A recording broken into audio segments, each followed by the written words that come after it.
Como ya hemos mencionado, un sistema es una colección de elementos interactuando. También podemos describir a los elementos como sistemas, los cuales serían subsistemas en relación con el sistema original. Si un sistema se relaciona con otros sistemas, estos podrían considerarse un metasistema. Podemos identificar a los niveles en los cuales describimos sistemas como escalas. El número de escalas que serán útiles dependerá de nuestro propósito, pero por lo menos cuando describimos un sistema son necesarias dos escalas: la de los elementos, o bien nivel micro, y la del sistema, o bien nivel macro. Los elementos a una escala pueden agruparse en módulos, los cuales pueden ser considerados como escalas intermedias o bien niveles meso. Los sistemas pueden ser descritos no solo en términos de sus componentes o subsistemas, también pueden describirse en términos de sus propiedades agrupadas en aspectos de sistema.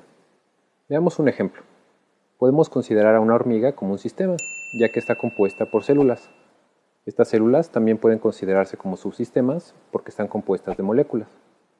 A otra escala, las hormigas pueden relacionarse con otras hormigas, y entonces podemos describir un metasistema, la colonia. En esta descripción hemos identificado 4 escalas: la molecular, la celular, la individual y la social. También podemos identificar módulos entre estas escalas.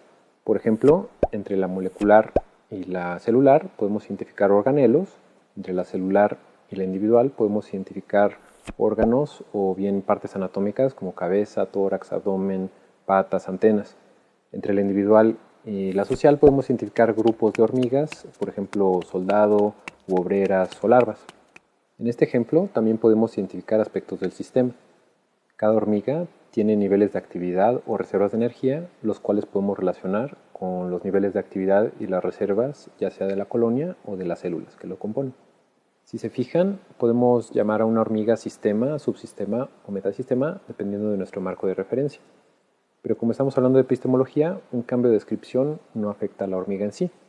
Al igual que si yo rompo un mapa, no va a pasar nada con el territorio.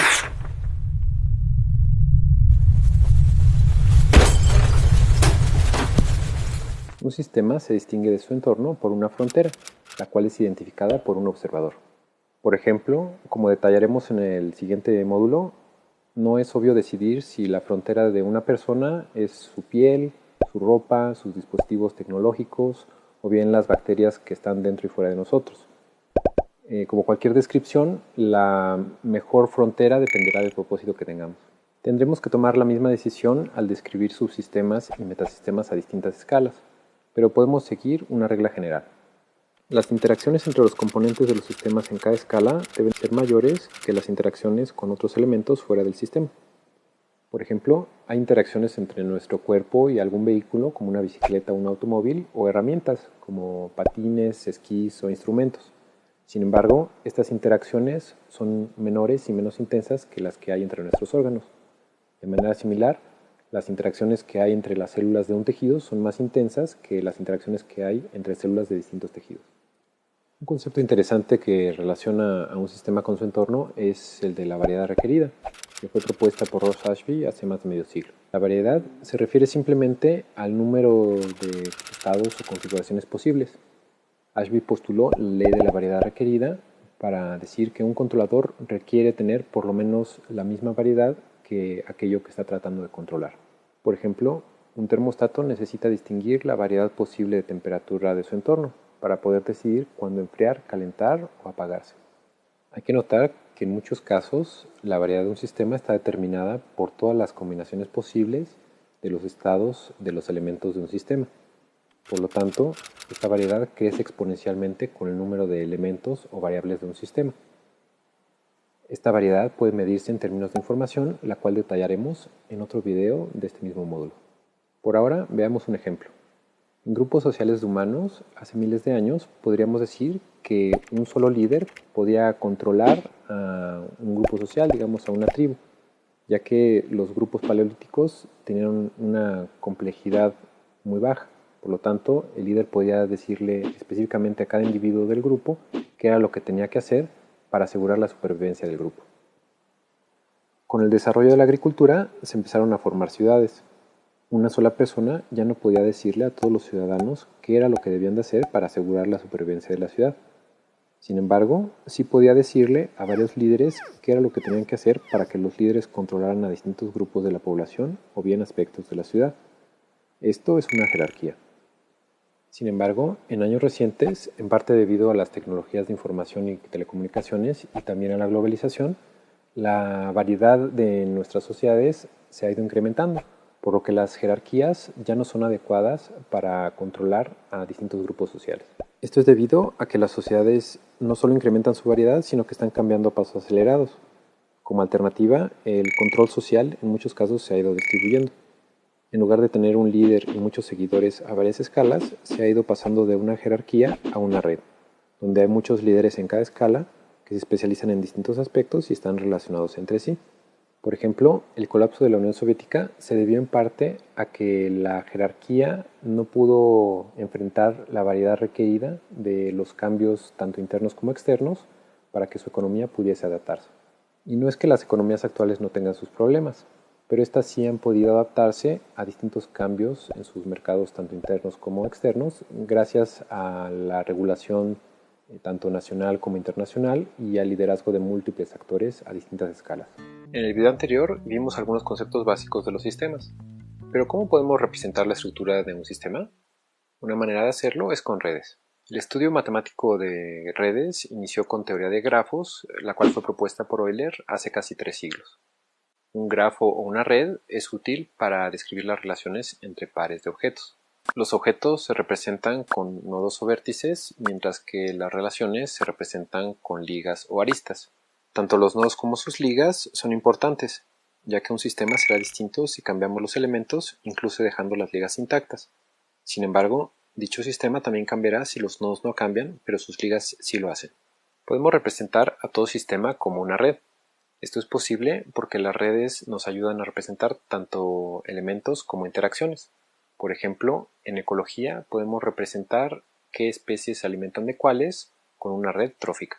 Cada nodo representa una especie y cada liga, en este caso dirigida usando flechas, nos dice quién se come a quién. Esto nos permite evaluar qué pasaría si quitamos a una especie o también si agregamos otra que entra en competencia con alguna de las ya existentes. Se puede ver que como hay especies más robustas que otras, a estas les afectaría poco si una especie de la cual se alimentan desaparece. Pero si tenemos que una especie se alimenta solo de otra especie y ésta se extingue, entonces ésta también desaparecerá, lo cual puede desencadenar cascadas de extinción. Las especies que están en posición de desencadenar una cascada se les llama especies clave, ya que aunque tal vez solo afecten a 2 o 3 especies, estas 2 o 3 especies pueden afectar a muchas otras, con lo cual se puede generar una catástrofe. Al analizar una red trófica, no solo podemos identificar qué especies son más robustas o relevantes o frágiles, también podemos comparar distintas redes tróficas para ver cuáles son más robustas o bien más frágiles. Normalmente, las redes tróficas con más diversidad son más robustas, ya que al tener muchas especies en nichos similares, es menos probable que una extinción se propague por toda la red. Podemos usar a las redes para estudiar la estructura u organización de distintos sistemas. Usando el ejemplo del video anterior, podemos estudiar la organización de una sociedad considerando a sus individuos como elementos o nodos y a sus relaciones como interacciones o ligas. Al movernos de escala, módulos pueden ser representados también por nodos, los cuales tendrán ligas en su propia escala. De esta manera podemos observar cómo se relacionan las estructuras de un sistema a escalas múltiples. También podemos usar a las redes para representar la función de los sistemas. En este caso, los nodos pueden representar estados y las ligas las transiciones entre estos estados. La variedad de un sistema será simplemente el número de nodos en la red de estados. Una de las preguntas más relevantes en el estudio científico de un fenómeno es cuál es la relación entre estructura y función. Si usamos redes, podemos construir una red estructural, la cual nos ilustra cómo se relacionan los componentes de un sistema. Pero también podemos construir una red funcional, la cual nos ilustra cómo es que se relacionan los distintos estados de un sistema. Si hacemos un cambio en la red estructural, no es fácil predeterminar cuál va a ser el cambio que habrá, si es que hay alguno, en la red funcional. Extendiendo el ejemplo anterior, una red trófica nos sirve para representar cierta estructura de un ecosistema, pero también podemos construir otra red funcional en la cual cada nodo nos representa el estado de todo el ecosistema y podemos ir relacionando cómo un estado nos puede llevar a otro. Por ejemplo, en esta red funcional, un nodo puede ser hay especie A, hay especie B, pero ya no hay especie C, la cual se acaba de extinguir. Este estado nos puede llevar a otro donde todavía hay especie A, pero ya no hay ni B ni C. De esta manera podemos ver qué pasa en la red trófica si quitamos cualquier especie. Las redes, como mencionamos en el video anterior, nos ayudan a representar la estructura de los sistemas, pero también es interesante estudiar cómo es que estos cambian en el tiempo, para describir su dinámica y posibles retroalimentaciones. La dinámica es el cambio en el tiempo. Podría ser interesante estudiar un sistema en un instante, sin embargo, hay pocos sistemas que son estáticos, es decir, que no sufren cambios. Como mencionamos en el video anterior, la dinámica puede representarse con otra red diferente a la estructural. Sin embargo, no es la única manera de representar la dinámica. Ya que el espacio de estados tiende a crecer exponencialmente con el número de variables, en muchas situaciones es difícil visualizar esta red de estados. Otra manera de visualizar la dinámica es simplemente viendo cómo va cambiando el estado en el tiempo, como se hace con un video. La dinámica también puede estudiarse a escalas múltiples, ya que en algunos sistemas los cambios relevantes ocurren a escalas de segundos y en otros tal vez a escalas de años. También hay sistemas donde hay cambios relevantes a escalas múltiples. Por ejemplo, los cambios que se dan en nuestro cuerpo son a escalas múltiples.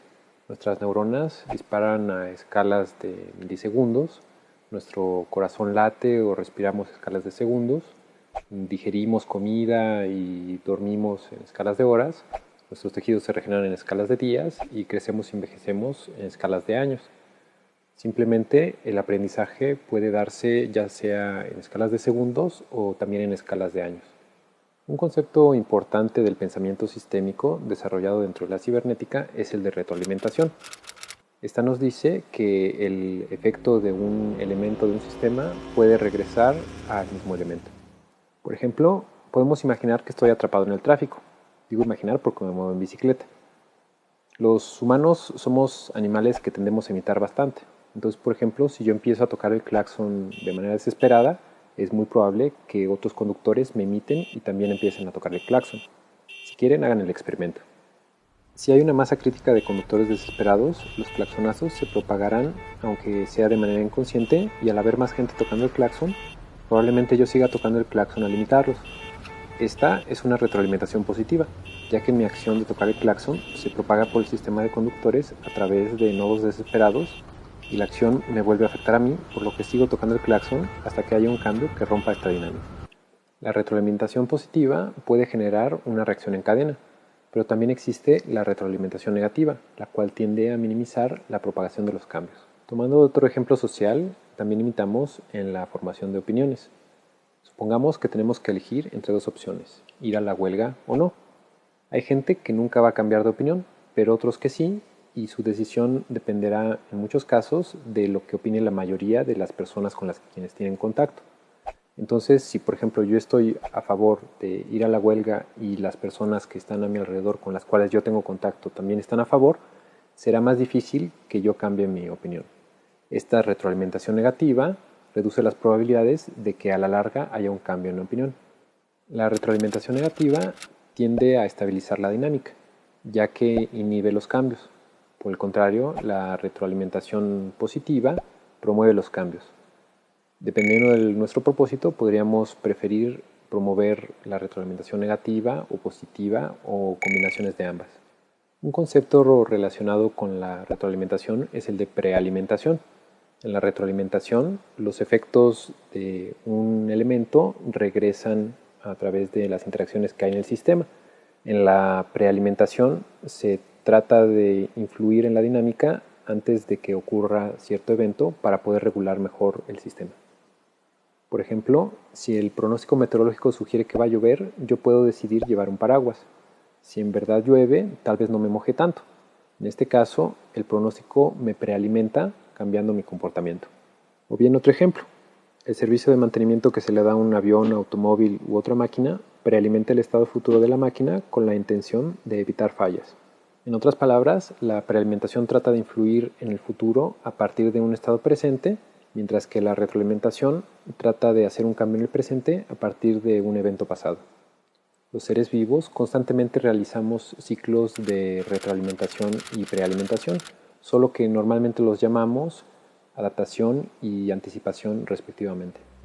La adaptación es la habilidad de un sistema para cambiar su estado como respuesta a una perturbación. La anticipación actúa antes de que una perturbación ocurra para preservar al sistema. Tanto la adaptación como la anticipación son necesarias para que un sistema perdure. Sería deseable poder predecir o bien anticipar todo lo que le podría ocurrir a un sistema y así evitar cualquier daño. Sin embargo, debido a la complejidad de un entorno que está cambiando constantemente y a las interacciones, hemos visto que esta predicción es limitada. Para esto es deseable que los sistemas puedan adaptarse a todos aquellos cambios que no sean posibles de predecir. La adaptación y la anticipación nos permiten enfrentar a la dinámica del entorno de un sistema de manera activa. Esto es porque implica cambios en el sistema. Sin embargo, un sistema también puede enfrentar de manera pasiva a la dinámica de su entorno. Intuitivamente, podemos decir que un sistema es frágil si un pequeño cambio genera un gran cambio en el sistema. Por otra parte, podemos decir que un sistema es robusto si el sistema puede resistir grandes cambios preservando su funcionalidad. Por ejemplo, si construimos una torre con cubos, habrá estructuras más frágiles o robustas que otras, las cuales resistirán distintos tipos de perturbaciones, ya sea empujando la torre o quitando alguna pieza. Una torre frágil se caería con un ligero movimiento o quitando cualquier pieza. Por el contrario, una torre robusta necesitaría más fuerza para caerse, tal vez no totalmente, además de que tendrá que quitarse varias piezas antes de que se caiga. Es común pensar que la robustez es lo opuesto de la fragilidad. Sin embargo, Nassim Taleb notó que la robustez es simplemente la falta de fragilidad. Un sistema frágil pierde funcionalidad cuando existen cambios. Un sistema robusto mantiene su funcionalidad en presencia de cambios. Sin embargo, ¿cómo llamamos a un sistema que mejora su funcionalidad cuando hay cambios? Taleb no encontró un término adecuado, por lo que acuñó el término antifrágil. Supongamos que tenemos unas copas de cristal las cuales queremos enviar por mensajería. Al paquete le pondremos etiquetas como frágil, manéjese con cuidado, no golpear. Por otra parte, si tenemos digamos una pieza de hule que es algo robusto y lo queremos enviar por mensajería, no le pondríamos ninguna etiqueta porque no afecte nada si se agita o se golpea el paquete. Pero si el contenido del paquete es antifrágil, le pondríamos etiquetas como tírese, agítese, aplástese. Hay pocos objetos cotidianos que mejorarían su funcionalidad en presencia de ruido o perturbaciones. Sin embargo, cuando empezamos a mirar con más detenimiento a los sistemas a nuestro alrededor, vemos que este no es el caso. Por ejemplo, en medicina se ha estudiado la hormesis, que es la capacidad de un sistema de sobrecompensar positivamente un estímulo negativo. Podemos ver un ejemplo de hormesis con un bebé que crece en un entorno desinfectado, pues no se enfermará, lo cual es positivo. Sin embargo, su sistema inmune no se desarrollará tanto como el de un bebé que juega en la tierra. La exposición temprana a los microbios es más positiva que su ausencia, ya que la respuesta del cuerpo es tal que entrena al sistema inmune para enfrentar futuras infecciones. Por supuesto, demasiada exposición a los microbios también es riesgosa para la salud de los bebés. Podemos ver otro ejemplo de hormesis con el ejercicio. Cuando hacemos ejercicio, se incrementa nuestro metabolismo, con lo cual respiramos más y por lo tanto llega más oxígeno a nuestras células, lo cual causa que se oxiden y envejezcan más de lo que harían si no hacemos ejercicio. Sin embargo, nuestro cuerpo, al detectar el incremento de metabolismo, libera antioxidantes, los cuales previenen el envejecimiento celular. Al hacer ejercicio, se liberan más antioxidantes de los necesarios para contrarrestar el efecto del incremento de metabolismo, con lo cual, si hacemos ejercicio, vamos de hecho a reducir el envejecimiento celular. Por supuesto, si el ejercicio es excesivo, el envejecimiento celular será mayor que si es un ejercicio moderado. De manera similar a la hormesis, en biología podemos encontrar otros sistemas que son antifrágiles en el sentido de que se benefician del cambio, tales como el cerebro o el corazón, los cuales al detectar cambios pueden practicar su adaptabilidad y pueden responder mejor a cambios en su entorno que si están expuestos a un medio ambiente regular.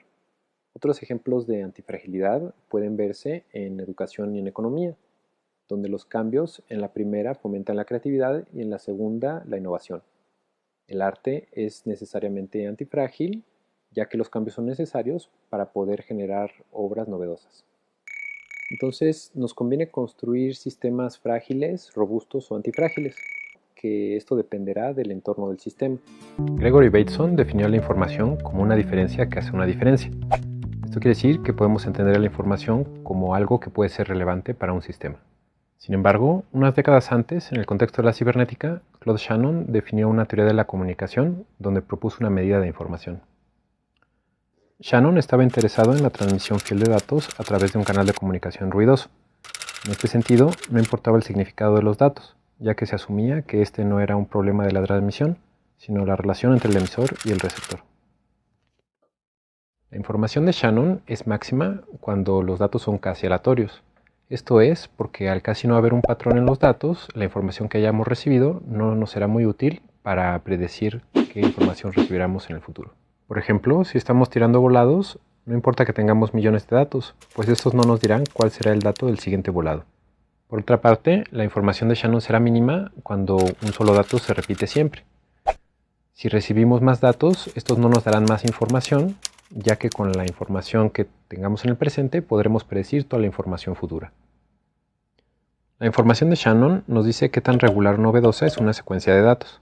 Si es muy regular, la información será baja, ya que se necesita poca información para representar un patrón estático.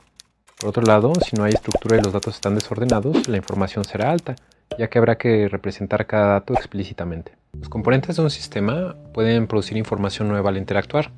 Podemos llamar a esta información emergente, ya que no estaba antes en sus componentes, sino que surge a partir de sus interacciones. Por ejemplo, podemos decir que la vida de una bacteria es emergente, ya que surge a partir de las interacciones de sus componentes, que son moléculas, las cuales no están vivas. Citando a Aristóteles, el todo es más que la suma de las partes. Podemos ver otro ejemplo con el oro. Aunque conozcamos a detalle las propiedades de sus componentes, no podremos predecir cuáles serán sus propiedades a nivel de sistema. Por ejemplo, su conductividad, su maleabilidad o hasta su color. Estos son producto de las interacciones de sus componentes atómicos. O bien, si tomamos las propiedades de una molécula de hidrógeno y de una molécula de oxígeno, podemos conocerlas a detalle, pero estas no nos dirán nada sobre las propiedades de una molécula de agua. Como mencionamos en el video anterior, la información de Shannon puede usarse para medir la novedad de una serie de datos. Por lo tanto, podemos usar esta misma información de Shannon para medir la emergencia. Si un sistema es muy predecible, no habrá información nueva y tampoco emergencia. Pero si un sistema produce información nueva a partir de las interacciones de sus componentes, podemos decir que sí hay emergencia. La emergencia máxima sería cuando la información nueva se genera constantemente, lo cual limita o impide la predicción. Podemos encontrar una relación entre la retroalimentación positiva y la emergencia. La retroalimentación positiva puede generar cambios, los cuales también pueden producir información nueva y emergencia.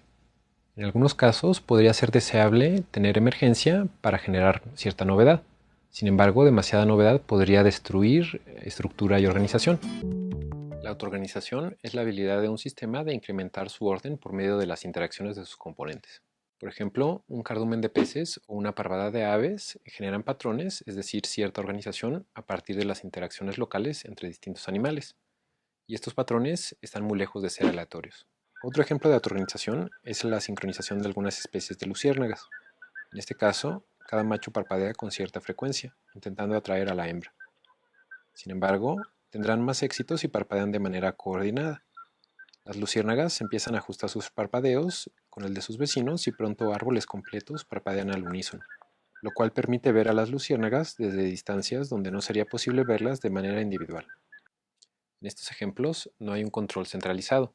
El control, o más bien la organización, se logra a partir de las interacciones locales. Podemos relacionar a la autoorganización con la retroalimentación negativa, ya que ésta reduce cambios, lo cual implica un mayor orden. De esta manera, es posible usar la autoorganización para guiar el comportamiento de sistemas que se encuentran en entornos dinámicos y cambiantes, ya que se pueden regular las interacciones de los componentes y así lograr una adaptación a cambios que son difíciles de predecir. Podemos usar la información de Shannon también para medir la autoorganización, ya que la información mide el cambio y la autoorganización lo reduce. En otras palabras, la autoorganización puede ser el inverso de la información y por lo tanto de la emergencia. Por ejemplo, la autoorganización será máxima cuando no haya cambios, como en un cristal. La estructura es tan regular que es predecible. Por otra parte, la autoorganización será mínima cuando haya cambios constantes, ya que los patrones que haya se perderán y no encontraremos regularidad alguna. Podemos ver que la emergencia genera novedad y la autoorganización genera estructura. Podemos combinar estas dos para definir complejidad. Hay docenas de definiciones y medidas de complejidad. Muchas de ellas ven a la complejidad como un balance entre el orden y el caos, entre la estabilidad y el cambio. Por ejemplo, los sistemas vivos requieren de cierta estructura, pero también de cierto cambio. Si hubiese solo estructura, en otras palabras una autoorganización muy elevada, no sería posible la evolución, la adaptación y el aprendizaje. En el otro extremo, si hubiese cambio constante, en otras palabras una emergencia muy elevada, no se podrían mantener los patrones que caracterizan a la vida. La vida requiere de un balance entre la estabilidad, autoorganización, y la variabilidad, o bien emergencia. Si definimos a la complejidad como un balance entre emergencia y autoorganización, lo cual se puede obtener con la multiplicación, podemos usar también la información de Shannon para medir complejidad. En casos extremos, cuando haya mucho cambio o nada de cambio, la complejidad sería 0 y la complejidad sería máxima para casos intermedios, donde hay espacio para mantener ciertos patrones, pero también para obtener cierta novedad. El balance necesario para lograr un valor alto de complejidad puede lograrse combinando distintos tipos de retroalimentación. Si un sistema es muy estático, podemos usar la retroalimentación positiva para incrementar su variabilidad. Por otra parte, si un sistema cambia constantemente, podemos utilizar la retroalimentación negativa para incrementar su estabilidad. Podemos relacionar la complejidad con la ley de la variedad requerida, de manera similar a la que un controlador requiere tener por lo menos la misma variedad que aquello que intenta controlar. Un sistema requiere de una complejidad equivalente a la complejidad de su entorno para lograr su sustentabilidad. Si la complejidad del entorno es mayor a la complejidad del sistema, los cambios en el sistema estarán determinados principalmente por los cambios en el entorno. Cuando un sistema logra tener una complejidad mayor a la de su entorno, le permite influir en su propia dinámica más de lo que influye su entorno. Esto le da cierto grado de autonomía, lo cual es deseable en los sistemas que construimos y está presente en los sistemas vivos. Ya que la complejidad requerida de un sistema depende de la complejidad de su entorno, no hay solo una manera de lograr esta complejidad requerida. Para empezar, podríamos incrementar la complejidad del sistema, pero también podemos reducir la complejidad del entorno. Por otra parte, si un sistema es frágil, esto quiere decir que el cambio lo daña. Podemos incrementar la autoorganización para preservar la integridad del sistema. Por otra parte, si un sistema es antifrágil, el cambio le beneficia. En este caso, podemos incrementar la emergencia para mejorar o por lo menos mantener su funcionalidad. Por ejemplo, el ejercicio en cierta medida nos beneficia. Si un sistema es robusto, esto quiere decir que puede mantener su funcionalidad. Esto implica que no es necesario incrementar su complejidad. Por ejemplo, un ecosistema prístino no requiere nuestra intervención para perdurar. En este módulo vimos distintos tipos de sistemas y qué tipo de relaciones puede haber entre ellos. También mencionamos a las redes que nos ayudan a ver la relación que existe entre los nodos de un sistema, la dinámica y retroalimentación que pueden existir entre los componentes, así como la fragilidad, robustez y antifragilidad que pueden tener los sistemas dependiendo de la información que manejen, al igual que su emergencia y autoorganización.